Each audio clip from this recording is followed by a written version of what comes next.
Hey guys, good morning. ಎಲ್ಲರೂ ಹೇಗಿದ್ದೀರಾ? ಎಲ್ಲ ಚೆನ್ನಾಗಿದ್ದೀರಾ ಅಂತ ಅಂದ್ಕೊಂಡಿದ್ದೀನಿ. ಓಕೆ, ಇವತ್ತು ಬಂದು ಶನಿವಾರ. ಸೊ ಬೆಳಗ್ಗೆ ಎದ್ದು ಬ್ರೇಕ್ಫಾಸ್ಟ್ ಮುಗಿಸಿ ಸ್ವಲ್ಪ ಶಿಂಚನ್ ನೋಡ್ತಾ ಇದ್ದೆ. ಹಾಗೆ ಸ್ವಲ್ಪ ಸ್ನ್ಯಾಕ್ಸ್ ಕ್ರೇವಿಂಗ್ ಆಗ್ತಿತ್ತು. ಅದನ್ನು ತಿಂದಾದ್ಮೇಲೆ ಈವ್ನಿಂಗಲ್ಲಿ ಅಮ್ಮ ಬಂದು ಮಾವಿನ ಹಣ್ಣು ಕೊಟ್ಟರು. ಅದನ್ನು ತಿಂದು ಡಿನ್ನರ್ಗೆ ಅಂತ ಹೇಳಿ ಎಗ್ ರೈಸ್ ಮಾಡಿಕೊಂಡೆ. ಇದ್ರ ವಿಡಿಯೋ ಅಪ್ಲೋಡ್ ಮಾಡಿದ್ದೀನಿ, ಹೋಗಿ ನೋಡಿ ಯಾರಾದರೂ ಇಂಟ್ರೆಸ್ಟೆಡ್ ಅವ್ರು ಇದ್ದರೆ. ಅದಾದಮೇಲೆ ಗಿಲಿ ನೋಡ್ತಾ ಆ ಡೇನ ಎಂಡ್ ಮಾಡಿದ್ದಾಯಿತು. ಇದು ಭಾನುವಾರ. ಸೊ ಬ್ರೇಕ್ಫಾಸ್ಟ್ ಏನು ಮಾಡೋದು ಬೇಡ, ಈಚೆ ಕಡೆಯಿಂದನೇ ತರೋಣ ಅಂತ ಅಂದ್ಕೊಂಡಿದ್ವಿ. ಸೊ ಈಚೆ ಕಡೆಯಿಂದನೇ ತಂದು ತಿಂದಾದ್ಮೇಲೆ ಆಫ್ಟರ್ನೂನ್ ನಾನು ಹಾಗೆ ಸ್ವಲ್ಪ ಮೇಲ್ಗಡೆ ಬಟ್ಟೆ ಎಲ್ಲ ಒಣಗಾಕಿದ್ವಿ. ಅದನ್ನೆಲ್ಲ ಎತ್ಕೊಂಡು ಬಂದು ಅಮ್ಮ ಇದೇನೋ ಗಿಡಗಳೆಲ್ಲ ತುಂಬ ಚೆನ್ನಾಗಿ ಬಂದೆ, ವೀಡಿಯೋ ಮಾಡು ಅಂತ ಇದ್ರು. ಸೊ ಆ ವಿಡಿಯೋ ಎಲ್ಲ ಮಾಡಾದ್ಮೇಲೆ ಚಿಕನ್ ಏನೋ ತಂದಿದ್ರು ನೈಟ್ ಡಿನ್ನರ್ಗೆ ಅಂತ ಹೇಳಿ.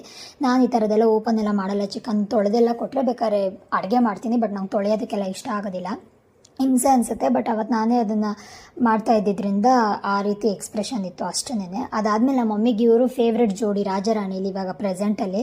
ಸೊ ನನಗೆ ಕರೆದು ತೋರಿಸ್ತಾ ಇದ್ರು. ಸೊ ಅದನ್ನು ನೋಡ್ತಾ ಹಾಗೆಯೇ ನನ್ನ ಡಿನ್ನರ್ನ ಫಿನಿಷ್ ಮಾಡಿ ಸ್ವಲ್ಪ ವರ್ಕ್ ಇತ್ತು, ಪೆಂಡಿಂಗ್ ವರ್ಕ್